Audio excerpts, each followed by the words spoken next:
إن الحمد لله نحمده ونستعينه ونؤمن به ونتوكل عليه ونعوذ بالله من شرور أنفسنا ومن سيئات أعمالنا من يهده الله فلا مضل له ومن يضلله فلا هادي له ونشهد أن لا إله إلا الله وحده لا شريك له ونشهد أن محمدا عبده ورسوله أرسله بالهدى ودين الحق ليظهره على الدين كله ولو كره المشركون صلى الله وبارك وسلم تسليما كثيرا كثيرا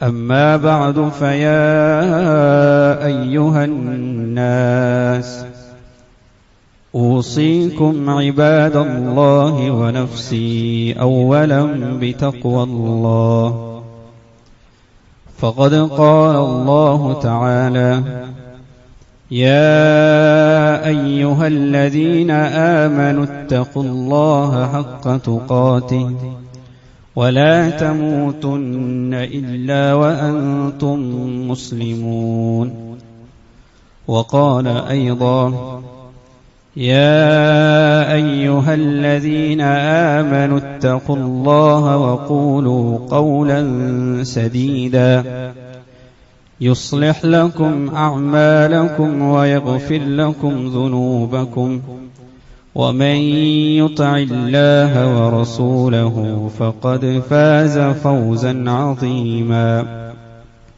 فقد قال الله تعالى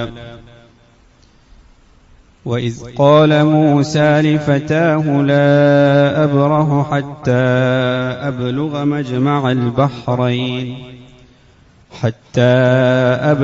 مجمع البحرين أو أمضي حقبا رب اشرح لي صدري ويسر لي أمري واحلل عقدة من لساني يفقه قولي إن أريد إلا الإصلاح ما استطعت وما توفيقي إلا بالله عليه توكلت وإليه أنيب اللهم عليك توكلت وإليك أنيب അല്ലാഹു സുബ്ഹാനഹു വ തആലയെ തഖ്വ ചെയ്ത് സൂക്ഷിച്ച് അവന്റെ വിധിവിലക്കുകൾക്ക് ജീവിതത്തിൽ മുൻഗണന കൽപ്പിച്ച് ജീവിതത്തെ ചിട്ടപ്പെടുത്തണമേ എന്ന് ആദ്യമായി ഞാൻ എൻ്റെ നഫ്സിനെയും തുടർന്ന് നിങ്ങൾ ഓരോരുത്തരെയും ഓർമ്മപ്പെടുത്തുകയാണ്, വസിയ്യത്ത് ചെയ്യുകയാണ്. അല്ലാഹു സുബ്ഹാനഹു വ തആല നാം ഏവരെയും അവന്റെ മുത്തഖികളായ സൂക്ഷ്മത പാലിക്കുന്ന സജ്ജനങ്ങളുടെ കൂട്ടത്തിൽ ഉൾപ്പെടുത്തി അനുഗ്രഹിക്കുമാറാകട്ടെ. നമ്മിൽ നിന്ന് വന്നുപോയിട്ടുള്ള പോരായ്മകളും പിഴവുകളും തെറ്റുകുറ്റങ്ങളും അവന്റെ ഫദ്ല് കൊണ്ട്, റഹ്മത്ത് കൊണ്ട്, കാരുണ്യം കൊണ്ട് നാം ഇവർക്കും മാപ്പയാക്കി നൽകുമാറാകട്ടെ. നമ്മിൽ നിന്ന് മരണപ്പെട്ടു പോയവർ, നമ്മളിൽ രോഗം കൊണ്ട് പ്രയാസപ്പെടുന്നവർ, സാമ്പത്തികമായി പ്രയാസപ്പെടുന്നവർ, മറ്റിതര പരീക്ഷണങ്ങൾ അനുഭവിച്ചുകൊണ്ടിരിക്കുന്ന ആളുകൾ, ദുആ കൊണ്ട് വസിയ്യത്ത് ചെയ്തവർ, അല്ലാഹു അവർക്ക് എല്ലാ അർത്ഥത്തിലുള്ള ഐശ്വര്യവും ഖൈറും പ്രദാനം ചെയ്യുമാറാകട്ടെ. വിശുദ്ധ ഖുർആനിൽ വളരെയധികം പരാമർശിക്കപ്പെട്ട ഒരു പ്രവാചകനാണ് മൂസ അലൈഹിസ്സലാം. മൂസ അലൈഹിസ്സലാമയുടെ ചരിത്രത്തിന്റെ ഏറ്റവും വലിയൊരു പ്രത്യേകതയായി ചൂണ്ടിക്കാണിക്കപ്പെടാറുള്ളത് വിശുദ്ധ ഖുർആനിന്റെ പല ഭാഗങ്ങളിലും അദ്ദേഹത്തിന്റെ ചരിത്രം പലകുറി വിവിധ രൂപത്തിൽ ആവർത്തിക്കപ്പെടാറുണ്ട് എന്നുള്ളതാണ്. അതുകൊണ്ട് തന്നെ വിശുദ്ധ ഖുർആനിൽ ഏറ്റവും കൂടുതൽ പേര് പരാമർശിക്കപ്പെട്ട പ്രവാചകൻ ഏതാണെന്ന് ചോദിച്ചാൽ അത് മൂസ അലൈഹിസ്സലാമയാണ്. എന്നാൽ മൂസ അലൈഹിസ്സലാമയുടെ ഒരു ചരിത്ര സംഭവം അത് വിശുദ്ധ ഖുർആനിൽ ഒരിടത്ത് മാത്രമാണ് പ്രതിപാദിക്കപ്പെട്ടിട്ടുള്ളത്. അതിന്റെ ഒരു സൂചന പോലും മറ്റെവിടെയും ഖുർആൻ കൊണ്ടുവരുന്നതായി നമുക്ക് കാണാൻ കഴിയുകയില്ല. അത് സൂറത്തുൽ കഹ്ഫിൽ അല്ലാഹു സുബ്ഹാനഹു വ തആല പ്രതിപാദിച്ച മൂസ അലൈഹിസ്സലാമയുടെ ഒരു ചരിത്ര സംഭവമാണ്. അത് വിശുദ്ധ ഖുർആനിൽ ഒരിടത്ത് മാത്രമാണ് പ്രതിപാദിക്കപ്പെട്ടിട്ടുള്ളതെങ്കിലും എല്ലാ ആഴ്ചകളിലും ആ ചരിത്രം നാം സ്മരിക്കേണ്ടതായുണ്ടെന്ന് റസൂൽ കരീം സല്ലല്ലാഹു അലൈഹി വസല്ലമ തങ്ങൾ നമുക്ക് നിർദ്ദേശം നൽകിയിട്ടുണ്ട്. അതിൽ നിന്ന് തന്നെ മൂസ അലൈഹിസ്സലാമയുമായി ബന്ധപ്പെട്ട ആ ചരിത്ര സംഭവത്തിൽ നിന്ന് എത്രത്തോളം നാം ജീവിതത്തിൽ ഉൾക്കൊള്ളാനുണ്ട് എന്ന് നമുക്ക് ബോധ്യപ്പെടും. മൂസ അലൈഹിസ്സലാമയുടെ പ്രത്യേകത എന്നുള്ളത് ലോകത്തെ ഏറ്റവും വലിയ വേദഗ്രന്ഥം നൽകപ്പെട്ട ഒരു പ്രവാചകനാണ് അദ്ദേഹം. ഇഞ്ചീലിനേക്കാളും വിശുദ്ധ ഖുർആനിനേക്കാളുമെല്ലാം എത്രയോ 10 മടങ്ങ് വലിപ്പമുള്ള ഏടുകളാണ്, ഗ്രന്ഥമാണ് അതല്ലെങ്കിൽ തൗറാത്ത്. ആ തൗറാത്ത് നൽകപ്പെട്ടിരിക്കുന്നത് മൂസ അലൈഹിസ്സലാമക്കാണ്. അള്ളാഹുവുമായി നേരിട്ട് സംസാരിച്ച പ്രവാചകൻ എന്ന കീർത്തിയും മൂസ അലൈഹിസ്സലാമക്കുണ്ട്. അദ്ദേഹം കലീമുള്ളയാണ്. അതിലുപരി ബനു ഇസ്രായേല്യരിൽ ഏറ്റവും പ്രമുഖനായ, ഏറ്റവും പ്രശസ്തനായ പ്രവാചകനാണ് മൂസ അലൈഹിസ്സലാം. ആ മൂസ അലൈഹിസ്സലാമയോട് ഒരിക്കൽ ഇമാം ബുഖാരി ഉദ്ധരിക്കുന്ന ഹദീസിൽ കാണാം, ചോദിക്കപ്പെടുകയുണ്ടായി, ആരാണ് ഇന്ന് ഏറ്റവും അറിവുള്ള വ്യക്തി? സ്വാഭാവികമായി ന്യായമായ രൂപത്തിൽ മൂസ അലൈഹിസ്സലാം മറുപടി നൽകി, തീർച്ചയായും ഞാനാണ്. കാരണം മൂസ അലൈഹിസ്സലാമക്കാണെന്ന് വേദഗ്രന്ഥം നൽകപ്പെട്ടിരിക്കുന്നത്. അദ്ദേഹവുമായിട്ടാണ് അള്ളാഹു നേരിട്ട് സംസാരിച്ചുകൊണ്ടിരിക്കുന്നത്. അള്ളാഹുവിൽ നിന്നുള്ള നിർദ്ദേശങ്ങൾ അദ്ദേഹത്തിന് ലഭിച്ചുകൊണ്ടിരിക്കുന്നുണ്ട്. അപ്പൊ സ്വാഭാവികമായി അദ്ദേഹം മറുപടി പറഞ്ഞു, ഞാനാണ്. അവിടെ വെച്ച് അള്ളാഹു അദ്ദേഹത്തിന് ഒരു അറിയിപ്പ് കൊടുക്കുകയാണ്, അല്ല, അങ്ങേക്ക് നൽകപ്പെട്ടിട്ടില്ലാത്ത ചില ജ്ഞാനം നൽകി അനുഗ്രഹിക്കപ്പെട്ട ഒരു അബ്ദ്, ഒരു അടിമ, ഒരു വ്യക്തി ഇന്ന് ലോകത്തുണ്ട്. അതോടുകൂടി മൂസ അലൈഹിസ്സലാം ആ വ്യക്തിയെ തേടി യാത്ര പുറപ്പെടുകയാണ്. ആ ജ്ഞാനം തേടി, ആ വിജ്ഞാനം തേടി മൂസ അലൈഹിസ്സലാം പുറപ്പെടുന്ന യാത്രയാണ്, ആ ഒരു ചരിത്ര സംഭവമാണ് സൂറത്തുൽ കഹ്ഫിലെ 3ാമത്തെ ചരിത്ര സംഭവമായി അല്ലാഹു സുബ്ഹാനഹു വ തആല നമുക്ക് പ്രതിപാദിച്ചു നൽകുന്നത്. ആ ചരിത്രത്തെ പല കോണുകളിലൂടെ നമുക്ക് വീക്ഷിക്കാൻ കഴിയും. പല തലങ്ങളിൽ നിന്നുകൊണ്ട് അതിനെ പഠിക്കാൻ സാധിക്കും. അനവധി പാഠങ്ങൾ നമ്മുടെ ജീവിതത്തിലേക്ക് അതിൽ നിന്ന് എടുക്കാൻ കഴിയും. എന്നാൽ അതിൽ നിന്ന് ഒരൊറ്റ തലത്തിലുള്ള ഒരു വായന മാത്രമാണ് ഇന്ന് പങ്കുവെക്കാൻ ആഗ്രഹിക്കുന്നത്. വളരെ ചുരുക്കി പറയുകയാണെങ്കിൽ, മൂസ അലൈഹിസ്സലാം ആ മഹാപണ്ഡിതനെ, ഗുരുവിനെ കണ്ടെത്തിയ സമയത്ത് ഫവജദ അബ്ദൻ മിൻ ഇബാദിന, അള്ളാഹു അദ്ദേഹത്തെ വിശേഷിപ്പിച്ചത് അള്ളാഹുവിന്റെ അടിയാറുകളിൽപ്പെട്ട, അള്ളാഹുവിന്റെ ദാസന്മാരിൽപ്പെട്ട ഒരു ദാസൻ, ഒരു അബ്ദ് എന്ന് മാത്രമാണ് വിശുദ്ധ ഖുർആൻ ആ വ്യക്തിയെ സംബന്ധിച്ച് നമുക്ക് പരിചയപ്പെടുത്തി തരുന്നത്. മുഫസ്സിരീങ്ങളിൽ ബഹുഭൂരിപക്ഷം ആളുകളും അത് ഖിദ്ർ അലൈഹിസ്സലാമാണ് എന്ന് പറഞ്ഞതായി നമുക്ക് കാണാൻ കഴിയും. മൂസ അലൈഹിസ്സലാം അദ്ദേഹത്തോട് ചോദിക്കുകയാണ്, ഹൽ അത്തബിഉക അലാ അൻ തുഅല്ലിമനി മിമ്മാ ഉല്ലിംത റുഷ്ദ, ഞാൻ അങ്ങയെ ഒന്ന് പിൻപറ്റിക്കോട്ടെയോ? അതികഠിനമായ യാത്ര കഴിഞ്ഞിട്ടാണ് അവിടെ എത്തുന്നത്. അതേ സംബന്ധിച്ചുള്ള വിവരണം ഖുർആനിൽ കാണാം. അതിസാഹസികമായ, അതികഠിനമായ, യാതനകൾ നിറഞ്ഞ യാത്ര കഴിഞ്ഞ് അദ്ദേഹത്തെ കണ്ടുമുട്ടുകയാണ്. ആ സമയത്ത് മൂസ അലൈഹിസ്സലാം ചോദിക്കുകയാണ് എളിമയോടുകൂടി, ഹൽ അത്തബിഉക, ഞാൻ ഒന്ന് അങ്ങയെ പിൻപറ്റിക്കോട്ടെയോ? അലാ അൻ തുഅല്ലിമനി മിമ്മാ ഉല്ലിംത റുഷ്ദ, അങ്ങേക്ക് നൽകപ്പെട്ട ജ്ഞാനത്തിൽ നിന്ന് ചിലത് അങ്ങ് എനിക്ക് പഠിപ്പിച്ചു നൽകാൻ ഞാൻ അങ്ങയെ പിൻപറ്റിക്കോട്ടെയോ എന്ന് ചോദിക്കുകയാണ്. ആ സമയത്ത് ആ അധ്യാപകൻ മൂസ അലൈഹിസ്സലാമക്ക് കൊടുക്കുന്ന മറുപടി, താങ്കൾ ഇതിനൊരിക്കലും യോഗ്യനല്ല എന്ന മറുപടിയാണ്. താങ്കൾക്കിതിന് സാധിക്കുകയില്ല, എന്റെ കൂടെ പഠിക്കാനോ എന്റെ കൂടെ ജീവിക്കാനോ നിനക്ക് സാധിക്കുകയില്ല എന്ന മറുപടിയാണ് ആ അധ്യാപകൻ മൂസ അലൈഹിസ്സലാമക്ക് നൽകിയത്. ഇന്നക ലൻ തസ്തതിയ മഅയ സബറ, ഒരിക്കലും താങ്കൾക്ക് എന്റെ കൂടെ ക്ഷമിച്ചിരിക്കാൻ സാധിക്കുകയില്ല. ഏത് പ്രവാചകനോടാണത് പറയുന്നത് എന്ന് നമ്മൾ ആലോചിച്ചു നോക്കുക.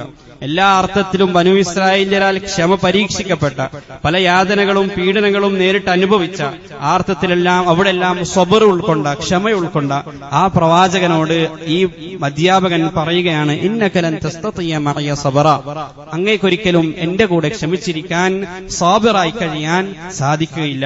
ആ സമയത്ത് മൂസ അലൈഹിസ്സലാം അഹങ്കാരത്തോടുകൂടി, അഹംഭാവത്തോടുകൂടി, അതല്ലെങ്കിൽ അഭിമാനത്തോടുകൂടി ഞാൻ ആരാണ് എന്നവിടെ പരിചയപ്പെടുത്തി കൊടുക്കുകയല്ല ചെയ്യുന്നത്. മൂസ അലൈഹിസ്സലാം വീണ്ടും അങ്ങേയറ്റത്തെ എളിമയോടുകൂടി അദ്ദേഹത്തോട് പറഞ്ഞു, സതജിദുനി ഇൻഷാ അല്ലാഹു സാബിറ, അല്ലാഹു ഉദ്ദേശിക്കുകയാണെങ്കിൽ ഞാൻ തീർച്ചയായും അങ്ങയുടെ മുന്നിൽ സാബിറായിരിക്കും, സഹനശീലനായിരിക്കും. സതജിദുനി ഇൻഷാ അല്ലാഹു സാബിറൻ വലാ അഅസി ലക അംറ, ഒരിക്കലും അങ്ങയോട് ഞാൻ ധിക്കാരം പ്രവർത്തിക്കുകയില്ല. ഒരു കൊച്ചു കുട്ടിയായി, ഒരു ശിഷ്യനായി മൂസ അലൈഹിസ്സലാം ആ അധ്യാപകന് മുന്നിൽ മാറുകയാണ്. വളരെ ചുരുക്കി പറയുകയാണ്, ഖുതുബയുടെ ഈ വളരെ പരിമിതമായ സമയത്തെ പരിഗണിച്ച് പിന്നീട് നടക്കുന്ന ആ സംഭവങ്ങളെ വളരെ ചുരുക്കി പറയുകയാണെങ്കിൽ 3 അനുഭവങ്ങളിലൂടെ മൂസ അലൈഹിസ്സലാം കടന്നു പോവുകയാണ്. ഏറ്റവും ആദ്യത്തെ അനുഭവം, ഫന്തലഖ ഹത്താ ഇദാ റകിബ ഫി സഫീന, അവരിരുവരും നടന്ന് ഒരു കപ്പലിലേക്ക് പ്രവേശിക്കുകയാണ്. ആ കപ്പലിലേക്ക് പ്രവേശിച്ചതിന് ശേഷം ആ കപ്പൽ യാത്ര തുടങ്ങിയപ്പോൾ, അത് ഓരത്തേക്ക് അടുക്കാറായപ്പോൾ, ഖറഖഹ, ആ ഖിദർ എന്നറിയപ്പെടുന്ന ആ അധ്യാപകൻ, ആ ഗുരു, ആ കപ്പലിന് കേടുപാടുകൾ വരുത്തുന്നതാണ് മൂസ അലൈഹിസ്സലാം കാണുന്നത്. അദ്ദേഹത്തിന് അതിലുള്ള യുക്തി ഒരിക്കലും മനസ്സിലാകുന്നില്ല. അദ്ദേഹം ചോദിക്കുകയാണ്, അഖറഖതഹ ലിതുഗ്രിഖ അഹ്ലഹ, ആദ്യമേ ഈ അധ്യാപകൻ മൂസ അലൈഹിസ്സലാമിയോട് പറഞ്ഞിട്ടുണ്ട്, നീ എന്റെ കൂടെ നടക്കാൻ ഉദ്ദേശിക്കുന്നുണ്ടെങ്കിൽ, എന്റെ കൂടെ സഹവസിക്കാൻ ഉദ്ദേശിക്കുന്നുണ്ടെങ്കിൽ, ലാ തസ്അൽനി അൻ ഷൈഇൻ, ഒന്നിനെ പറ്റിയും എന്നോട് ചോദിക്കരുത്, ഹത്താ ഉഹ്ദിസ ലക മിൻഹു ദിക്റ, നിന്നോട് പറയപ്പെടുന്നത് വരെ ക്ഷമയാവലംബിച്ച് എന്റെ കൂടെ കഴിയാൻ നീ തയ്യാറാകണം. പക്ഷേ മൂസ അലൈഹിസ്സലാം അത് മറന്നുപോയി. അദ്ദേഹം ചോദിക്കുകയാണ്, എന്തിനാണ് പാവങ്ങളായ മത്സ്യത്തൊഴിലാളികളുടെ ആ കപ്പൽ എന്തിനാണ് അങ്ങ് കേടുവരുത്തുന്നത്? മാത്രമല്ല അവർ നമുക്ക് വലിയൊരു ഉപകാരമാണ് ചെയ്തത്. യാതൊരു വിധത്തിലുള്ള കൂലിയും വാങ്ങാതെ സൗജന്യമായി മറുകരയിലേക്ക് എത്തിക്കാൻ അവർ തയ്യാറായി. ആ ഉപകാരത്തിന് പ്രത്യുപകാരം ചെയ്യുന്നതിന് പകരം അങ്ങ് ഇത്ര വലിയ ഉപദ്രവമാണോ അവർക്ക് വരുത്തിവെക്കുന്നത്? തീർച്ചയായും വളരെ ഗുരുതരമായ ഒരു തെറ്റാണ് അങ്ങ് ചെയ്തിരിക്കുന്നത്. പക്ഷേ അദ്ദേഹം ആ മറുപടി ആവർത്തിച്ചു, അലം അഖുൽ ലക ഇന്നക ലൻ തസ്തതിയ മഅയ സബറ, ഞാൻ പറഞ്ഞിരുന്നതല്ലേ നിനക്ക് എന്റെ കൂടെ ജീവിക്കാൻ സാധിക്കുകയില്ല, ക്ഷമ അവലംബിക്കാൻ സാധിക്കുകയില്ല എന്നുള്ളത്. അദ്ദേഹം ക്ഷമാപണം നടത്തുകയാണ്. മൂസ അലൈഹിസ്സലാം, ലാ തുആഖിദ്നി ബിമാ നസീത്, മറന്നുപോയതാണ്, ഒരിക്കലും അതിന്റെ പേരിൽ എന്നെ ശിക്ഷിക്കരുത്, ഇനി ഞാനത് ആവർത്തിക്കുകയില്ല. വീണ്ടും യാത്ര തുടർന്നു. ഫന്തലഖ ഹത്താ ഇദാ ലഖിയ ഗുലാമൻ, വീണ്ടും അവർ നടന്ന് ഒരു കൊച്ചു കുട്ടിയെ കണ്ടെത്തുകയാണ്. ആ കൊച്ചു കുട്ടിയെ കണ്ട സമയത്ത് ഈ ഖിദർ ആ കുട്ടിയുടെ ജീവൻ അപഹരിക്കുന്നതാണ് മൂസ അലൈഹിസ്സലാം കാണുന്നത്. അദ്ദേഹത്തെ സംബന്ധിച്ചിടത്തോളം ഇക്കുറി ഒരിക്കലും ക്ഷമിക്കാൻ അദ്ദേഹം തയ്യാറായില്ല. കാരണം മൂസ അലൈഹിസ്സലാമയുടെ ഏറ്റവും വലിയ പ്രത്യേകത എന്നുള്ളത് ദുൽമിനെതിരിൽ, അനീതി കണ്ടു കഴിഞ്ഞാൽ ഒരിക്കലും കൈകെട്ടി നോക്കി നിൽക്കാൻ മൂസ അലൈഹിസ്സലാമക്ക് നുബുവത്തിന് മുമ്പ് പോലും സാധിച്ചിരുന്നില്ല. പിന്നെങ്ങനെയാണ് പ്രവാചകനായിരിക്കും അദ്ദേഹത്തിന് സാധിക്കുക? അദ്ദേഹം അവിടെ ഇടപെട്ടുകൊണ്ട് ചോദിച്ചു, അഖതൽത നഫ്സൻ സകിയ്യതൻ ബിഗൈരി നഫ്സിൻ ലഖദ് ജിഅത ശൈഅൻ നുക്റ, ഒരു നിഷ്കളങ്കനായ കുട്ടിയെയാണോ അങ്ങ് കൊലപ്പെടുത്തിയിരിക്കുന്നത്? അതിഗുരുതരമായ പാതകമാണ് തീർച്ചയായും അങ്ങ് ചെയ്തിരിക്കുന്നത്. അദ്ദേഹം നേരത്തെ ആവർത്തിച്ച മറുപടി തന്നെ വീണ്ടും ആവർത്തിച്ചു. മൂസ അലൈഹിസ്സലാം അവസാനത്തെ അവസരം എന്ന നിലയ്ക്ക് ഒരു അവസരം കൂടി തരണമെന്ന് അപേക്ഷിക്കുകയും അങ്ങനെ ഒരു അവസരം കൂടി അദ്ദേഹത്തിന് നൽകി. വീണ്ടും അവർ യാത്ര തുടർന്നു. ഫന്തലഖ ഹത്താ ഇദാ അതയ അഹ്ല ഖരിയ, വീണ്ടും അവർ നടന്ന് ഒരു ഗ്രാമത്തിലേക്കെത്തി. ആ ഇവർ അങ്ങേയറ്റം അവശരായിരുന്നു, വിശന്ന് അവശരായിരുന്നു. ഇസ്തത്വാമ, ആ ഗ്രാമത്തിലുള്ള ആളുകളോട് കുറച്ച് ഭക്ഷണത്തിന് ആവശ്യപ്പെട്ടു. പക്ഷേ അബൗ അൻ യുദയ്യിഫൂഹുമ, അവരിവരെ സ്വീകരിക്കാൻ തയ്യാറായില്ല. വളരെ വളരെ മോശമായ രൂപത്തിൽ ഇവരെ അവഹേളിക്കുകയും ഇവരെ ആട്ടിയോടിക്കാൻ ശ്രമിക്കുകയും ചെയ്തു. അങ്ങനെ അവർ നടന്നു പോകുമ്പോഴാണ് കൂടെ ഉണ്ടായിരുന്ന ഈ അധ്യാപകൻ, ഈ ഗുരു, അവിടെ വീഴാറായ ഒരു മതില് അദ്ദേഹത്തിന് ശ്രദ്ധയിൽപ്പെടുന്നത്. ഫഅഖാമ, അദ്ദേഹം ആ മതില് നന്നാക്കാൻ തുടങ്ങി. ആ മതില് നന്നാക്കുന്നത് കൂടി കണ്ടപ്പോഴേ മൂസ അലൈഹിസ്സലാം ക്ഷമിക്കാൻ കഴിഞ്ഞില്ല. കാരണം ഇത്രമാത്രം ഉപദ്രവം വരുത്തിയ ഒരു സമൂഹത്തിന് വേണ്ടി എന്തിനാണ് ഈ ഒരു പ്രയോജനം സൗജന്യമായി ചെയ്യുന്നത്, ഒരു സേവനം അനുഷ്ഠിക്കുന്നത്? നേരത്തെ ഞങ്ങൾക്ക് പ്രയോജനം ചെയ്ത, ഞങ്ങളോട് ഉപകാരം ചെയ്ത ഒരു സമൂഹത്തോട് അങ്ങെന്താണ് ചെയ്തത്? അവർക്ക് ഉപദ്രവമാണ് സമ്മാനിച്ചത്. ഒരർത്ഥത്തിൽ ഉപദ്രവവും നമുക്ക് ഏൽപ്പിക്കാതിരുന്ന ഒരു കൊച്ചുകുട്ടിയെ അങ്ങ് കൊലപ്പെടുത്തി. ഇപ്പോ ഇതാ നമ്മോട് ഉപദ്രവം കാണിച്ച ഒരു സമൂഹത്തോട് അങ്ങ് ഉപകാരം കാണിക്കുകയാണോ? എന്തായിരുന്നാലും ഇത് ചെയ്യേണ്ടതില്ല എന്ന് ഞാൻ പറയുന്നില്ല. പക്ഷേ ലൗ ശിഅ്ത ലത്തഖസ്ത അലൈഹി അജ്റ, വേണമായിരുന്നുവെങ്കിൽ ഏറ്റവും ചുരുങ്ങിയത് അതിന് പകരം അവരോടൊരു കൂലിയെങ്കിലും വാങ്ങാമായിരുന്നില്ലേ? അതിന് പകരം ഭക്ഷണമെങ്കിലും ആവശ്യപ്പെടാമായിരുന്നില്ലേ എന്ന് ചോദിക്കുകയാണ്. ഈ ഒരു ഘട്ടത്തിൽ ആ അധ്യാപകൻ പറഞ്ഞു, ഹാദാ ഫിറാഖു ബൈനി വബൈനിക്, ഇവിടെ നമുക്ക് വേർപിരിയാം. നിനക്ക് നിന്റെ വഴിയെ സഞ്ചരിക്കാം, ഞാൻ എന്റെ വഴിയെ തുടരും. സഉനബ്ബിഉക ബിതഅ്വീലി മാ ലം തസ്തതി അലൈഹി സബ്റ, എന്തായിരുന്നാലും വേർപെട്ട സ്ഥിതിക്ക് ഇതുവരെ സംഭവിച്ച കാര്യങ്ങൾക്ക് പിന്നിലെ ചില പൊരുള്, ചില രഹസ്യങ്ങൾ ഞാൻ നിനക്ക് വ്യക്തമാക്കി തരാം.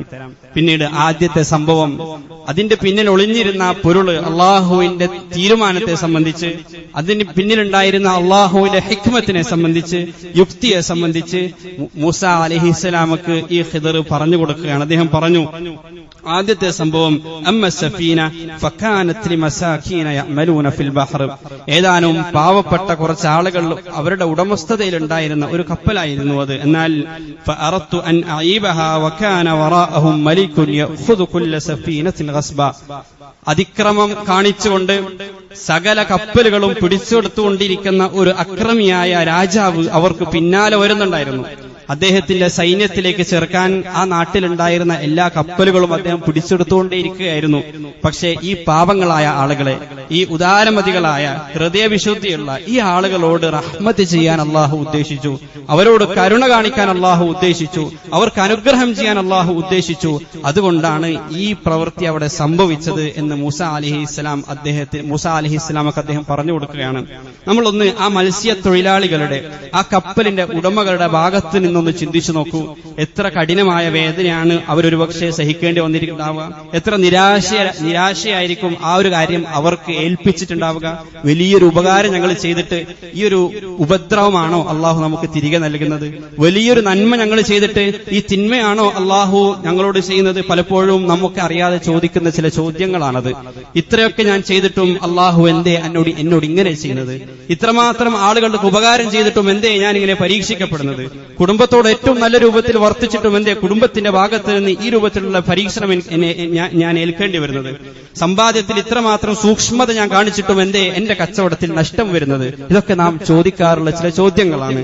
അതിനുള്ള മറുപടിയാണ് സത്യത്തിൽ ഖിദർ അലൈഹിസ്സലാം, മൂസ അലൈഹിസ്സലാം, അതല്ലെങ്കിൽ അല്ലാഹു സുബ്ഹാനഹു വ തആല ഈ ആയത്തിലൂടെ നമുക്ക് പഠിപ്പിച്ചു നൽകുന്നത്. ചിലപ്പോ നമുക്ക് സാമ്പത്തിക നഷ്ടം നേരിടേണ്ടി വന്നേക്കാം, ചിലപ്പോ നമ്മുടെ ജോലി നഷ്ടമായേക്കാം, ചിലപ്പോ നമുക്ക് അനിഷ്ടകരമായ പല കാര്യങ്ങളും ജീവിതത്തിൽ സംഭവിച്ചു പോയേക്കാം. എന്നാൽ അതിന്റെ പിന്നിൽ ഒളിഞ്ഞു കിടക്കുന്ന ഒരു ഹിക്മത്തുണ്ട്, അതിന്റെ പിന്നിൽ ഒളിഞ്ഞിരിക്കുന്ന ഒരു റഹ്മത്തുണ്ട്, അതിന്റെ പിന്നിൽ അള്ളാഹു നമ്മോട് കാണിക്കുന്ന ഒരു കാരുണ്യമുണ്ട്.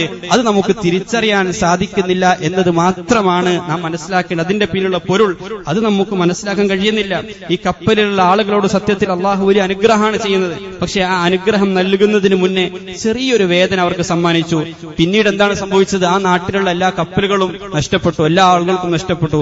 ഇവരുടെ കപ്പൽ മാത്രം ബാക്കിയായി, ഇവരുടെ കച്ചവടം മാത്രം ബാക്കിയായി, ഈ ആളുകൾ മാത്രം ആ നാട്ടിൽ അവശേഷിച്ചു. അവര് മാത്രം അവിടെ വിജയികളായിട്ട് മാറാണ് സത്യത്തിൽ ചെയ്തത്. പക്ഷെ അതിന് കുറച്ച് കാത്തിരിക്കേണ്ടി വന്നു എന്നത് മാത്രമാണ്. രണ്ടാമത്തെ ചരിത്രത്തിന് പിന്നിലുണ്ടായിരുന്ന, രണ്ടാമത്തെ പ്രവൃത്തിയുടെ പിന്നിലുണ്ടായിരുന്ന പൊരുൾ മൂസ അലൈഹിസ്സലാമക്ക് അദ്ദേഹം പഠിപ്പിച്ചു കൊടുക്കാൻ. അദ്ദേഹം പറഞ്ഞു, ആ കുട്ടി വളരെ നല്ല മാതാപിതാക്കളുടെ ഒരു കുട്ടിയായിരുന്നു.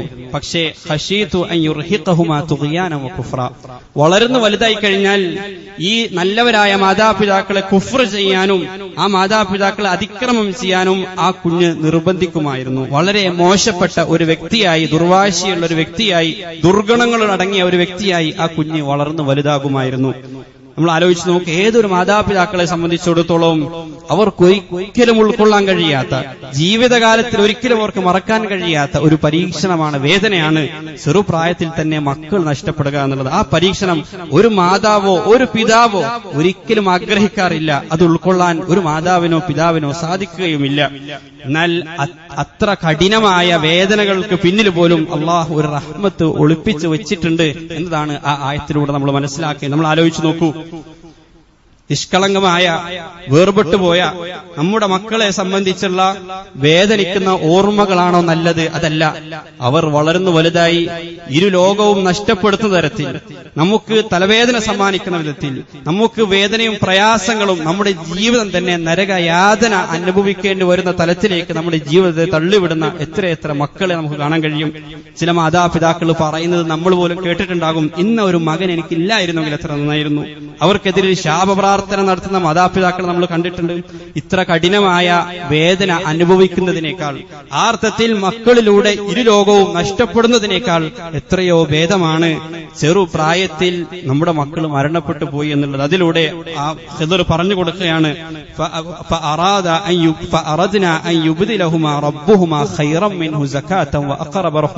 ഒരിക്കലും അള്ളാഹു അതിനവർക്ക് പകരം നൽകാതിരിക്കുകയില്ല. അതിനേക്കാൾ കുടുംബബന്ധം ചേർക്കുന്ന, അതിനേക്കാൾ പരിശുദ്ധനായ ഒരു കുട്ടിയെ അള്ളാഹു അവർക്ക് പകരം നൽകാൻ ഇച്ഛിച്ചു, ആഗ്രഹിച്ചു. അതുകൊണ്ടാണ് ഈ കുഞ്ഞിനെ ചെറുപ്രായത്തിൽ തന്നെ തിരികെ എടുത്തത്. ഈ കുഞ്ഞിനെ സംബന്ധിച്ചിടത്തോളം ആ കുഞ്ഞിനും അത് തന്നെയാണ് ഖൈർ. കാരണം നിഷ്കളങ്കനായിരിക്കെ തന്നെ പരലോകത്തെത്തിച്ചേരാൻ, അതിലൂടെ സ്വർഗാവകാശിയെ മാറാൻ ആ കുഞ്ഞിനും സാധിച്ചു എന്നുള്ളതാണ്.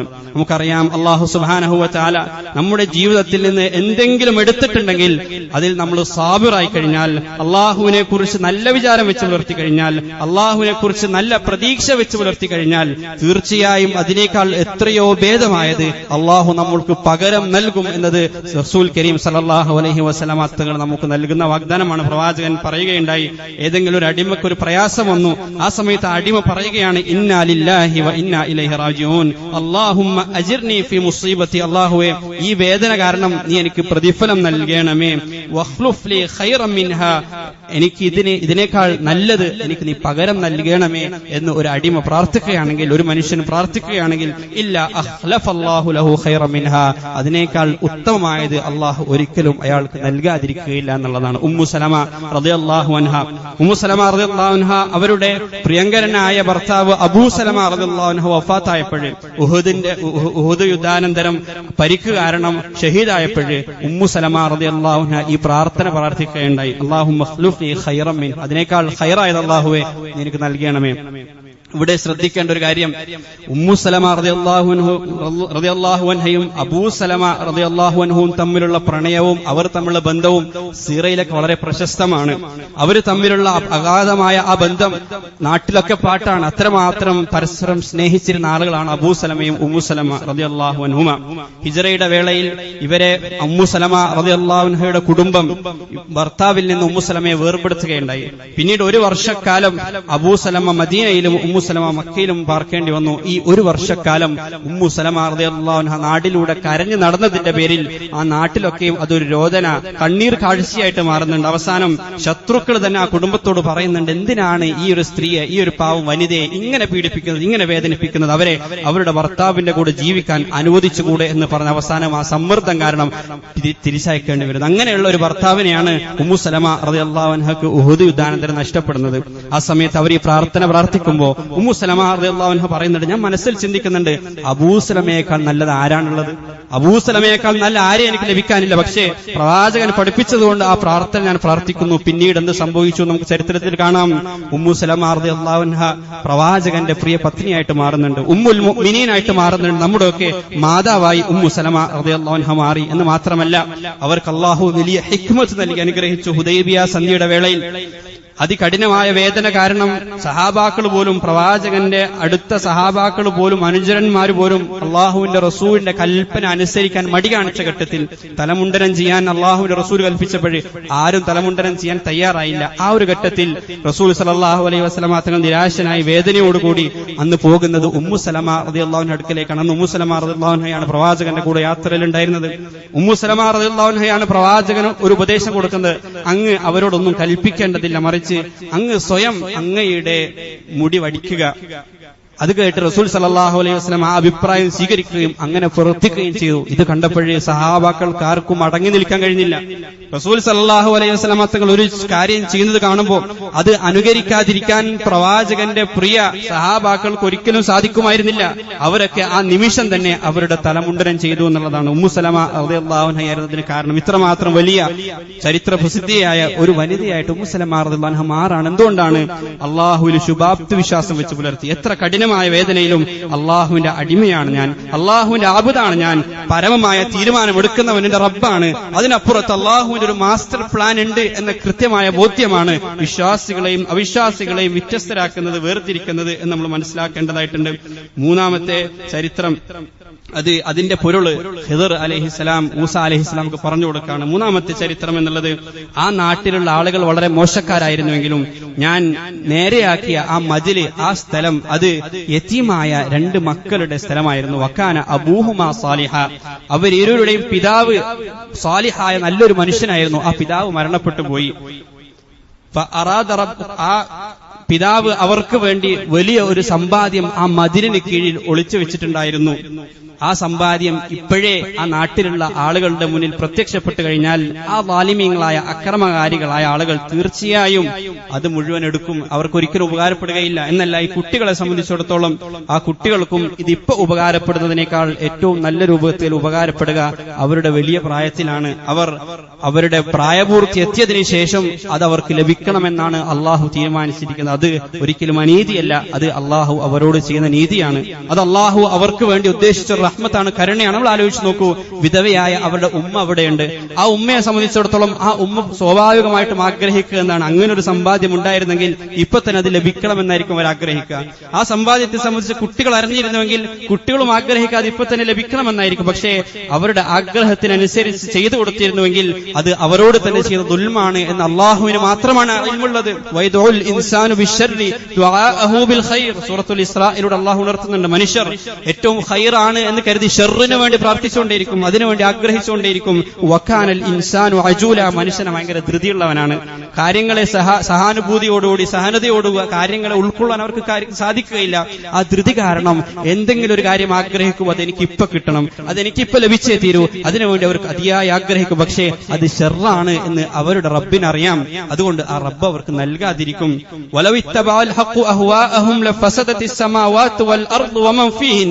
ആളുകളുടെ ഇച്ഛ അനുസരിച്ച് ഈ ലോകത്തുള്ള കാര്യങ്ങൾ അള്ളാഹു ചെയ്തു കൊടുത്തിട്ടുണ്ടായിരുന്നുവെങ്കിൽ ആകാശങ്ങളും ഭൂമിയും എന്നെ നശിച്ചു പോയിട്ടുണ്ടാകുമായിരുന്നു, ഇവിടെയുള്ള മനുഷ്യരും മുഴുവൻ നശിച്ചു പോയിട്ടുണ്ടാകുമായിരുന്നു. ചെറിയൊരു കുട്ടിയെ നമ്മൾ ആലോചിച്ച് നോക്കൂ, ചെറിയ കുട്ടികൾ ആഗ്രഹിക്കുന്നതൊക്കെ നമ്മൾ ചെയ്തു കൊടുത്തിരുന്നുവെങ്കിൽ അത് അവരുടെ ജീവൻ തന്നെ അപകടത്തിലാക്കുമായിരുന്നു. അവർ ചിലപ്പോൾ കത്തിക്ക് വേണ്ടി ചോദിക്കും. ആ കുഞ്ഞുങ്ങൾ ചിലപ്പോ വീടിന്റെ മുകളിൽ നിന്ന് ചാടാൻ ആഗ്രഹിക്കും. പക്ഷെ അവരുടെ ആഗ്രഹമൊന്നും നമ്മൾ ചെയ്തു കൊടുക്കാറില്ല. ആ ആഗ്രഹത്തിനൊത്ത് നമ്മൾ നിൽക്കാതിരിക്കുമ്പോൾ അവർ നമ്മോട് അരിശം കാണിക്കും, അവര് സങ്കടത്തിലാകും, അവർ ചിലപ്പോൾ കരയും. പക്ഷേ അത് നാം അവരോട് ചെയ്യുന്ന റഹ്മത്താണ് എന്ന് മാതാപിതാക്കൾക്ക് അറിയാം, മുതിർന്നവർക്ക് അറിയാം. അതെന്തുകൊണ്ടാണ്? ആ ഇൽമിലുള്ള അറിവിലുള്ള വ്യത്യാസമാണ്. ഇത് ഷർറാണ് എന്ന കാര്യം മാതാപിതാക്കൾക്ക് അറിയാം. അങ്ങനെയാണെങ്കിൽ നമ്മുടെ ഇൽമും അള്ളാഹുവിന്റെ ഇൽമും എവിടെ കിടക്കും നമ്മൾ ആലോചിച്ച് നോക്കുക. എല്ലാം അറിയുന്ന, പരിമിതികളില്ലാത്ത പരിപൂർണനായ അറിവിന്റെ ഉടമസ്ഥനായ അലീമായ അള്ളാഹുവിന്റെ ആ ഇൽമും നമ്മുടെ ഇൽമും എവിടെ കിടക്കുന്നു? നമ്മുടെ അറിവില്ലായ്മ വെച്ചൊരിക്കലും അള്ളാഹുവിന്റെ തീരുമാനങ്ങളെ നമ്മൾ ചോദ്യം ചെയ്യാൻ നിൽക്കരുത്. നമ്മുടെ ജഹാലത്ത് വെച്ചുകൊണ്ട് അള്ളാഹുവിന്റെ തീരുമാനങ്ങൾ നമ്മൾ കുറ്റം പറയരുത്. അതിൽ നമ്മൾ പ്രതീക്ഷയുള്ളവരായിട്ട് മാറുക. അതിന്റെ പിന്നിലുള്ള റഹ്മത്തിനെ കുറിച്ച് നമ്മൾ ഓർക്കുക. തീർച്ചയായും അള്ളാഹു അതിലൂടെ നമുക്ക് വലിയൊരു റഹ്മത്ത് കണ്ടിട്ടുണ്ട് എന്ന് നമ്മൾ മനസ്സിലാക്കുക. ഇന്നല്ലാഹ അലീമുൻ ഹക്കീം, ഖുർആനിൽ പലകുറി ആവർത്തിക്കുന്ന അള്ളാഹുവിന്റെ 2 വിശേഷണങ്ങളാണ്. അള്ളാഹു അലീം മാത്രമല്ല, അള്ളാഹു ഹക്കീം കൂടിയാണ്. അള്ളാഹു നിങ്ങളുടെ വേദന അറിയുന്നുണ്ട്, അള്ളാഹു നിങ്ങളുടെ ആഗ്രഹങ്ങൾ അറിയുന്നുണ്ട്, അള്ളാഹു നിങ്ങളുടെ സ്വപ്നങ്ങൾ കേൾക്കുന്നുണ്ട്. അവൻ അലീമാണ്, പക്ഷേ അവൻ ഹക്കീം കൂടിയാണ്. അത് എപ്പോ നൽകണം, അത് ഏത് അളവിൽ നൽകണം, അത് നൽകേണ്ടതുണ്ടോ, അത് നൽകാതിരിക്കണോ എന്നതിനെ സംബന്ധിച്ചുള്ള പൂർണ്ണമായ ഹിക്മത്തുടയവൻ അത് അള്ളാഹുവാണ്. ഇന്നല്ലാഹ അലീമുൻ ഹക്കീം. അതുകൊണ്ടാണ് അള്ളാഹു ചിലപ്പോൾ ചില കാര്യങ്ങൾ നമുക്ക് ഇപ്പൊ സാധിപ്പിച്ചു തരാത്തത്. ചില കാര്യങ്ങൾ ഈ ലോകത്ത് തന്നെ നമുക്ക് സാധിപ്പിച്ചു തന്നെന്ന് വരില്ല. എന്നാൽ അതിന്റെ പൊരുൾ മനസ്സിലാകുന്ന ഒരു ദിവസം ഈ ചരിത്രം ആരംഭിക്കുന്നതിന് മുന്നേ സൂറത്തുൽ കഹ്ഫിലെ 60-ാമത്തെ ആയത്തിന് മുമ്പുള്ള വചനങ്ങൾ നമ്മളൊന്ന് വിട്ടുപോയി പഠിച്ചു കഴിഞ്ഞാൽ അതിനുള്ള ഉത്തരം നമുക്ക് കിട്ടും. എന്തുകൊണ്ടാണ് അല്ലാഹു സുബ്ഹാനഹു വ തആല ഈ രൂപത്തിൽ നാം ആഗ്രഹിച്ചതൊക്കെ ഇവിടെ നൽകാത്തത് എന്ന് നമുക്കൊക്കെ മനസ്സിലാക്കാൻ കഴിയും. അല്ലാഹു സുബ്ഹാനഹു വ തആല അർത്ഥത്തിൽ പടച്ചവന്റെ തീരുമാനങ്ങൾക്ക് പിന്നിൽ അങ്ങേയറ്റം ശുഭാപ്തി വിശ്വാസമുള്ളവരായിട്ട് മാറാൻ നമ്മെ തുണക്കുമാറാകട്ടെ. ഖുർആൻ പലകുറി നമ്മോട് ആവർത്തിച്ച് പറയുന്ന ഒരു കാര്യമാണ്, ലാ തഖാഫു, നിങ്ങൾ എന്ത് ചെയ്യാതിരിക്കുക, നിങ്ങൾ ഭയപ്പെടാതിരിക്കുക. ഭാവിയെക്കുറിച്ച് നിങ്ങൾ ആശങ്കപ്പെടാതിരിക്കുക. ലാ തഹ്സനു, നിങ്ങൾ സങ്കടപ്പെടാതിരിക്കുക. ലാ തൈഅസു, നിങ്ങൾ നിരാശരാകാതിരിക്കുക. ലാ തഹിനു, നിങ്ങൾ ദുർബലരാകാതിരിക്കുക. നിങ്ങൾ ശക്തരാവുക, നിങ്ങൾ ശുഭാപ്തി വിശ്വാസമുള്ളവരാവുക, അള്ളാഹുവിൽ പ്രതീക്ഷയുള്ളവരാകുക. മൻ ആമന ബില്ലാഹി വൽ യൗമിൽ ആഖിരി വഅമില സാലിഹാ ഫലഹും അജ്റുഹും ഇൻദ റബ്ബിഹിം വലാ ഖൗഫുൻ അലൈഹിം വലാ ഹും യഹ്സനൂൻ. ആരാണോ അല്ലാഹുവിൽ വിശ്വസിക്കേണ്ടതുപോലെ വിശ്വസിക്കുന്നത്, വൽ യൗമിൽ ആഖിർ പരലോകത്തിൽ വിശ്വസിക്കുന്നത്, ആ പരലോകമാണ് പരിപൂർണാർത്ഥത്തിലുള്ള നീതി നടപ്പിലാക്കപ്പെടുന്ന, നീതി പൂർണ്ണമാകുന്ന ഒരു ഘട്ടം, ഒരു ദിനം. അത് ഖിയാമത്ത് നാളാണ്, പരലോകത്തിലുള്ള ദിനമാണ് എന്ന ആ ദൃഢബോധ്യമാണ് ശുഭാപ്തി വിശ്വാസമുള്ളവരാകാൻ മുഅ്മിനീങ്ങളെ പ്രേരിപ്പിക്കുന്നത്. മൻ ആമന ബില്ലാഹ്, എല്ലാ കാര്യങ്ങൾക്കും പിന്നിലും അല്ലാഹുവിന്റെ കരങ്ങളുണ്ട് എന്നുള്ള ബോധ്യം, വൽ യൗമിൽ ആഖിർ ഒരു പരലോകമുണ്ടെന്ന ബോധ്യം, വഅമില സാലിഹൻ ഇതോടുകൂടി അവർ നല്ല കർമ്മങ്ങളിൽ ഏർപ്പെട്ടുകൊണ്ടേയിരിക്കും, സൽക്കർമ്മങ്ങളിൽ അവർ മുന്നേറിക്കൊണ്ടേയിരിക്കും. കഴിഞ്ഞ കാലത്തെ ഓർത്ത് അവർ നിരാശപ്പെടുകയില്ല. ഇനിയുള്ള കാലത്തിൽ അങ്ങേയറ്റം പ്രതീക്ഷ അർപ്പിച്ചുകൊണ്ട് അവർ നന്മകളിൽ, നല്ല കർമ്മങ്ങളിൽ മുന്നേറിക്കൊണ്ടേയിരിക്കും. ഫലഹും അജ്റുഹും ഇൻദ റബ്ബിഹിം വലാ ഖൗഫുൻ അലൈഹിം വലാ ഹും യഹ്സനൂൻ. അത്തരം ആളുകൾക്കാണ് വരും കാലത്തെ സംബന്ധിച്ച് ഭയമില്ലാതെ ജീവിക്കാൻ സാധിക്കുക. അത്തരം ആളുകൾക്കാണ് കഴിഞ്ഞ കാലത്തെ കുറിച്ച് ഓർത്ത് ദുഃഖിച്ച് അതിൽ ഡിപ്രഷൻ അടിച്ച് കഴിയാതെ ജീവിക്കാൻ സാധിക്കുക. റസൂൽ സല്ലല്ലാഹു അലൈഹി വസല്ലം തങ്ങൾ പറയുന്നുണ്ട്, ഫഇന്ന ലൗ മിൻ അമലി ശൈത്താൻ. ലൗ എന്നുള്ളത് പിശാചിന്റെ പണിയാണ്. അങ്ങനെ സംഭവിച്ചിട്ടുണ്ടായിരുന്നുവെങ്കിൽ ഇങ്ങനെ സംഭവിക്കുമായിരുന്നു, ഇങ്ങനെ സംഭവിച്ചിട്ടില്ലായിരുന്നുവെങ്കിൽ ഇങ്ങനെ സംഭവിക്കില്ലായിരുന്നു. ഇങ്ങനെ കഴിഞ്ഞ കാലത്തെ കുറിച്ചോർത്ത് അവിടെ തന്നെ ജീവിക്കുക എന്നുള്ളത് അത് പിശാചിന്റെ പണിയാണ്. അത് നമ്മളെ പിന്നോട്ടാണ് വലിക്കുക. വിശ്വാസികളെ സംബന്ധിച്ചിടത്തോളം അവർ അള്ളാഹുവിൽ വിശ്വാസമർപ്പിച്ചുകൊണ്ട് കരുത്തോടുകൂടി മുന്നേറുന്നവരാണ്. ഒരു വർഷം ഇവിടെ തീരുമ്പോഴേ ഈ വർഷത്തിൽ നമുക്ക് സംഭവിച്ച ഒരുപാട് പിഴവുകൾ ഉണ്ടാകും, പോരായ്മകൾ ഉണ്ടാകും. അതിൽ നിന്ന് തിരിച്ചറിവ് ഉൾക്കൊണ്ട്, അതിൽ നിന്ന് പാഠം ഉൾക്കൊള്ളുകൊണ്ട് ഇനി വരുന്ന വർഷത്തെ, ഇനി വരുന്ന ദിവസങ്ങളെ, ഇനി വരുന്ന മാസങ്ങളിൽ അങ്ങേയറ്റം പ്രതീക്ഷ അർപ്പിച്ച് നമുക്ക് മുന്നോട്ട് പോകാൻ കഴിയണം. അതാണ് വിശ്വാസികളെ സംബന്ധിച്ചിടത്തോളം അവർക്ക് ഏറ്റവും നല്ലതായിട്ടുള്ളത്. ഏതൊരു മനുഷ്യനും ജീവിതത്തിൽ പ്രയാസങ്ങളുണ്ട്. എല്ലാ മനുഷ്യരും ജീവിതത്തിൽ പല വിധത്തിലുള്ള പ്രതിസന്ധികളും പ്രതിബന്ധങ്ങളും ആ അർത്ഥത്തിലുള്ള യാതനകളും അനുഭവിക്കുന്നുണ്ട്. പരീക്ഷണങ്ങളില്ലാത്ത, പരിഭവങ്ങളില്ലാത്ത, ബുദ്ധിമുട്ടുകളും പ്രയാസങ്ങളും ഇല്ലാത്ത ഒരു മനുഷ്യനെ പോലും നമുക്ക് ലോകത്ത് കാണാൻ കഴിയില്ല. എല്ലാ ആളുകൾക്കും പ്രയാസങ്ങളും പ്രശ്നങ്ങളുണ്ട്. പക്ഷേ വിശ്വാസികളും വിശ്വാസമില്ലാത്തവരും തമ്മിൽ വലിയ അന്തരമുണ്ടാകും. വിശ്വാസമുള്ളവരെ സംബന്ധിച്ചിടത്തോളം അവർ അപ്പോഴും സന്തുഷ്ടരായി അതിൽ സാബിരീങ്ങളായി കഴിയാൻ അവർക്ക് സാധിക്കും. അതിനെ നാം പരിശീലിക്കേണ്ടതായിട്ടുണ്ട്. അത് അനുഭവത്തിലൂടെ മാത്രമാണ് നമുക്ക് സാധിക്കുക. ആ അർത്ഥത്തിൽ നാം കാണുന്നതിനപ്പുറത്തുള്ള ചില കാണാപ്പുറങ്ങളുണ്ട് എന്ന് നമ്മൾ തിരിച്ചറിയുക. നാം കേട്ടത് മാത്രമല്ല, നാം കേട്ട കാര്യങ്ങൾക്കും നാം കേൾക്കാത്ത ചില വശങ്ങളുണ്ട് എന്ന് നമ്മൾ മനസ്സിലാക്കുക. നാം അറിഞ്ഞതിനപ്പുറത്ത് നമുക്കറിയാത്ത ഒരുപാട് കാര്യങ്ങൾ ഈ ലോകത്ത് നടന്നുകൊണ്ടിരിക്കുന്നുണ്ട്. നാം വളരെ നെഗറ്റീവാണെന്ന് കരുതുന്നത് ചിലപ്പോൾ വളരെ പോസിറ്റീവ് ആയിരിക്കാം. നമ്മൾ പോസിറ്റീവ് ആണെന്ന് കരുതുന്നത് നെഗറ്റീവായിട്ട് മാറും. അല്ലാഹു സുബ്ഹാനഹു വ തആല ആ അർത്ഥത്തിൽ അല്ലാഹുവിൽ ബരമേൽപ്പിച്ചുകൊണ്ട്, അല്ലാഹുവിന്റെ ഖലാഇൽ, അല്ലാഹുവിന്റെ തീരുമാനങ്ങളിൽ സന്തുഷ്ടി പ്രകടിപ്പിച്ചുകൊണ്ട്, അതിൽ തൃപ്തി പ്രകടിപ്പിച്ചുകൊണ്ട്, ഖാനിതീങ്ങളായിക്കൊണ്ട് യഥാർത്ഥ അടിമകളായി, അടിയാറുകളായി ജീവിക്കാൻ, താഴ്മയോടുകൂടി ജീവിക്കാനുള്ള മഹാഭാഗ്യം അല്ലാഹു സുബ്ഹാനഹു വ തആല നമുക്ക് നൽകുമാറാകട്ടെ. അതിനുള്ള കരുത്തും സബറും സഹനതയും അല്ലാഹു നമുക്ക് നൽകി അനുഗ്രഹിക്കുമാറാകട്ടെ. വആഖിറു ദുആഇ അൽഹംദുലില്ലാഹി റബ്ബിൽ ആലമീൻ.